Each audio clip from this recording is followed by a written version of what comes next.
The celebration of learning is a time where all of the lessons come alive for the students, and it's a culminating event that pushes the students to really take ownership over all of their learning objectives throughout the year and create a hands-on project that they can share with the community. What's really special about teaching the case studies and teaching the celebration of learning is watching how engaged the students are in their work and watching their learning come alive, and it's taking everything that they've learned both outside of the classroom, inside the classroom, at home, and putting it in a meaningful product that they really genuinely care about. So the final project for our case study is designing our own high school, and we're making classes, how many students and teachers are going to be there, and we're making discipline systems and stuff.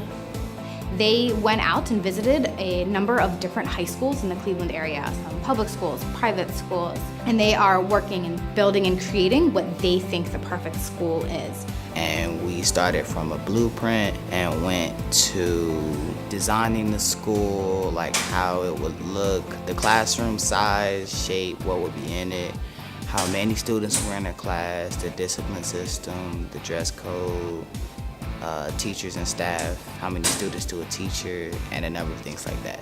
Our 7th graders are working on 2 case studies. They created a book on the Reformation and Renaissance in Cleveland, and our students had the opportunity to interview people from all different sectors, from education, culinary, business, and how what they're doing is really pushing Cleveland in that forward direction. I got to interview one of the interviewees, who was Trevor Clatterbuck, and what he did is he built his own online grocery store business, and it was pretty fun, but we had to keep on revising and editing our drafts or our copies for the books so it could be perfect. Before we studied reformers in Cleveland, we've studied reformers in the Renaissance in the 1600s, like Leonardo da Vinci, Johannes Gutenberg, and Michelangelo. So while they've been doing that in the humanities classes and their English and their social studies classes, in science, what we've done is we've looked at how do human beings travel to other locations, starting with kind of Columbus and going across the Atlantic Ocean to see what's out there, but we kind of reinterpreted that for the modern day, so obviously space exploration. So our kids looked at visiting the moon and establishing a habitat on the moon, visiting Mars and establishing a habitat on Mars, or visiting Europa. And 6th grade is conducting a mini society. So the last couple of months of school, they worked to create a monetary system, professions. First, the process, we had to think of a product, and then we had to come up with the materials and what we all needed to make it. And then we had to come up and think of, will this be able to sell at a certain price? And we had to do a test run to see if we need to change any changes, like bring down the price lower or higher.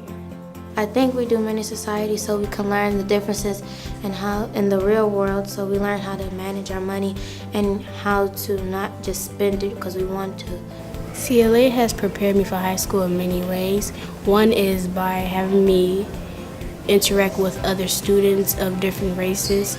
Also with discipline, they helped me to become a strong student. CLA prepared me to go to university school by giving me more knowledge I could use than if I went to a public school.